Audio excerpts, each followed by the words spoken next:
కోపం అనేది మనిషికి శత్రువా? లేక సాధనమా? కోపం ప్రతి మనుషునికి ఉంటుంది. ప్రతి మనిషికి ఏదో ఒక సమయంలో కోపం అనేది వస్తూనే ఉంటది. బైబిల్ గ్రంథంలో మనం చూసినట్లయితే కయీను తన తమ్ముని మీద కోపాన్ని పెంచుకున్నాడు. ఆ కోపం కాస్త ద్వేషంగా మారి తనను హత్య చేసే వరకు తీసుకెళ్ళింది. ఆదికాండము 4 అధ్యాయము 5 వచనంలో చూస్తాం.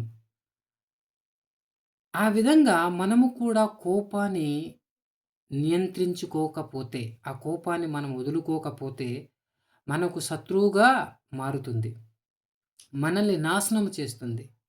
బైబిల్ చెప్తుంది, కోపపడుడి గాని పాపము చేయకుడి. ఎఫెసీ 4:26లో మనం చూస్తాం. కాబట్టి కోపము మన మీద ఏలితే అది మన శత్రువు. కానీ మనము కోపాన్ని దేవుని నియమాల ప్రకారంగా నియంత్రిస్తే అది ఒక సాధనము అవుతుంది. గుర్తుంచుకోవాల్సింది ఏమిటంటే, కోపం మన చేతిలో ఉండాలి తప్ప, మనం కోపం చేతిలో ఉండకుండా చూసుకోవాలి.